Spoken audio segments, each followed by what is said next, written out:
girl Frenchi, your girl next door, so that makes y'all my neighbors. Hi neighbors, how y'all doing today? Okay, so today I am filming my first Askfrenchij video. I did get a few questions in my email, and the first one I am going to do is sickle cell related.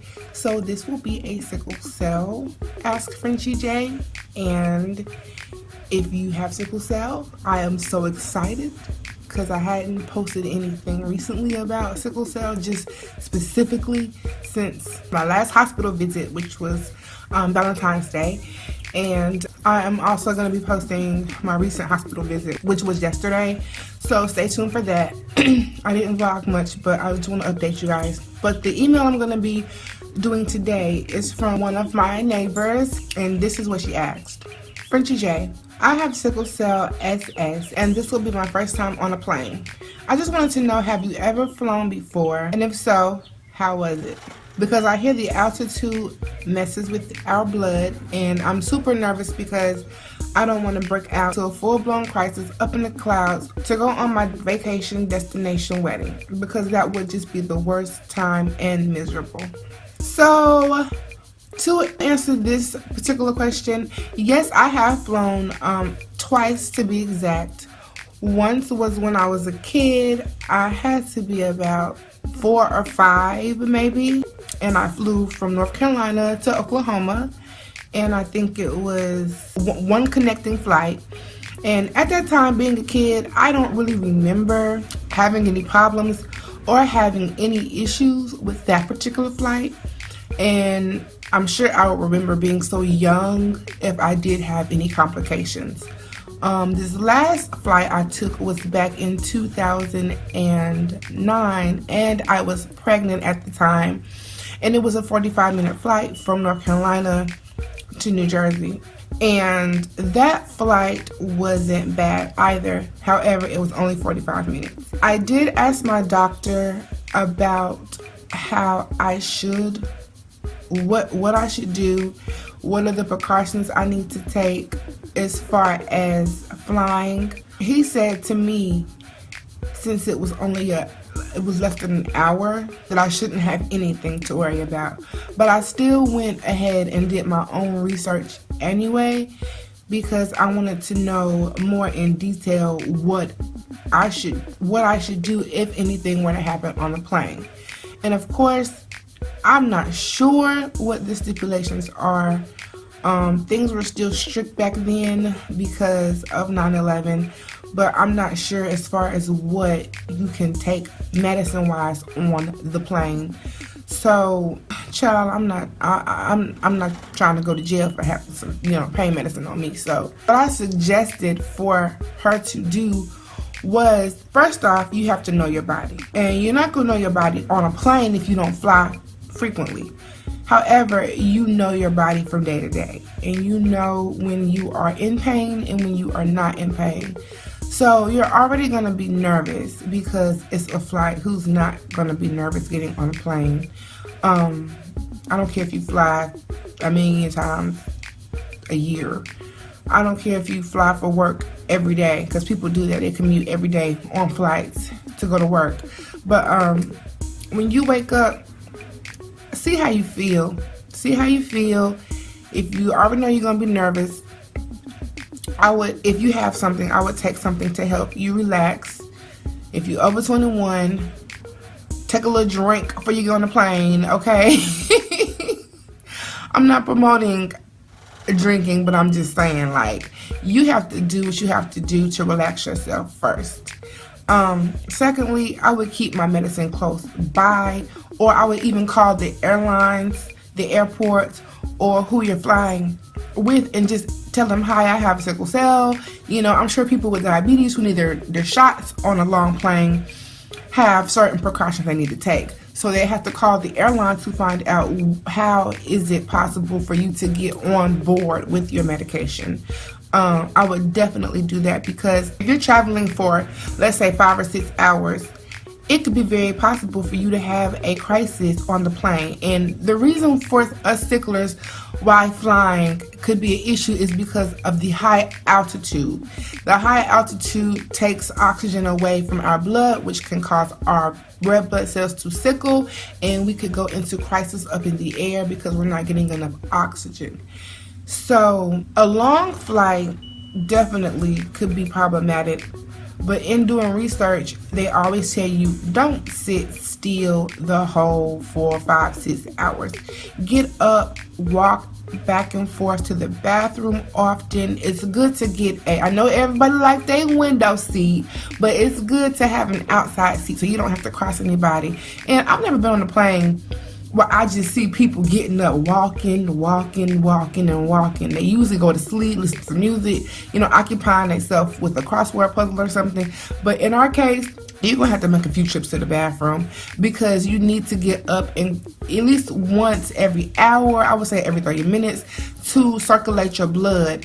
And also take an aspirin. If you don't have any kind of condition where you can't take an aspirin, if you can't take an aspirin, then don't. I'm not telling you to go pop an aspirin if you're not supposed to, but I would say take an aspirin. Aspirin thins the blood and helps with pain. So you should take an aspirin definitely to help your blood circulate and flow while you're sitting there on a plane. And here I am telling you to have a drink and take all these medicines. If you are on something for anxiety, take that. But if you're not, then take take a little drink. But no, don't drink alcohol if you plan on taking pills. Some pills you can drink, still have a drink, but I just don't recommend too much relaxation because you don't want to be on that plane laid out like you done partied all night long, and here you are on this plane. You can't be alert because you need to listen. You have to listen to what the pilot is telling you. That's one thing I didn't realize. I got my headphones on blast. I'm in my seat just...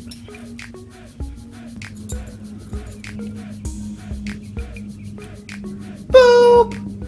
We're not going to land the plane for another hour, so we're just going to fly around this airport for a little bit. And then you don't hear nothing that the pilot is saying. So you definitely don't want to do that. But if you wake up in pain, I would say take your pain medicine. Good thing pain medicine lasts up to 4 to 6 hours. So that's a good thing. You can take your pain medicine before you get on the plane. That way you are somewhat comfortable, on the way to your destination. Of course, I wouldn't suggest getting on a flight if you're in a crisis, but if you got to be somewhere, you got to get where you got to get. I understand. That's just my advice for us sicklers who like to travel, who like to get out. It's the same thing with working out. You just have to know your body and take precautions and do what you need to do in preparation for what you're about to do or where you're about to go. And that's with anything. Even with traveling in a car is not as bad because you can get out when you need to. You can take your medicine. There's no body looking over your shoulder trying to figure out what you putting down your throat while you're digging in that bag too long. You know what I'm saying? But it's important to just know yourself, know your body, do some research. You just want to be careful. You just want to be careful and always take care of you at the end of the day. That's all I have for this Askfrenchij video. I just want to say have a good trip, and anybody else flying, if there are any other sickle cell soldiers on here that watch who fly frequently or have flown recently, leave a comment in the comment section and let her know what you did in preparation for your flight. If you had a crisis on a plane, comment below and tell her what you done, what you did, how you got through, how you managed. And even if you don't have sickle cell and you are just nervous and you freak out about flying, but you have to fly, comment below some things that you do so that we can know and get an idea for any sicklers who may be taking their first flights in the future or haven't been on a flight in a long time and just want to know what is allowed and what isn't allowed. I know I have some wonderful neighbors, some wonderful subscribers subscribe to this channel, so if you are my aunt as a flight attendant, I can ask her If anybody wants to know anything in detail, or if you are a flight attendant, feel free to comment in the comment section. Again, this is a Askfrenchij video, and I'm so happy to be doing this for you today. And like I said, I hope you have a wonderful trip, a wonderful flight, and yeah, just know your body and know what, you know, call and find out what you can take. Because if it were me at my age now, knowing that I'm older and I have crisis more frequently, I would definitely take an alprazolam, a half of alprazolam before the flight, and I would definitely take my pain medicine before the flight. And then I would definitely call and find out, can I take so many medications on the flight with me? And if I can't, then I'll definitely, you know, probably, you know, those little neck pads, sometimes you can heat them up, or they even have the ones that heat up and they have buttons and stuff that massage you. I would even, you know, see if you can take that on a plane, because you don't want to be in a compromising position where you are on the way somewhere on a plane and all of a sudden you can't go because you're don't let sickle cell hold you back. Don't let your sickle cell hold you back from doing anything you want to do. Traveling across the country and stuff. Oh, and one of my neighbors used to be in the military services, and he has sickle cell. So if you watch this video, reach out to write down in the comment section what you did on your flights and stuff. Because I'm sure you had to go overseas quite a bit and everything like that. So yeah, I hope this video helps. This is my first one. Let me know how you guys like it. If you want to see more, and please do not forget to email me at askfrenchij@gmail.com if you have any more questions for me. I love doing these videos with you all, and I'm happy that you all want my advice, and I appreciate everybody who has been emailing me at Askfrenchij. I love talking to y'all. Y'all know y'all my best neighbors, and yeah. So to all my sickle soldiers, stay positively healthy, and look down at your bracelets and just know that I'm with you, and we gonna keep it up. And I'm still selling these bracelets, by the way. They're $2, and yeah, just hit me up in my email if you would like to have one. June 19th is coming up, and if you don't have any sickle cell paraphernalia, here you go. Represent for us, crescent moon, all that. All right, love you guys, and I will talk to you guys later. Deuces. Peace.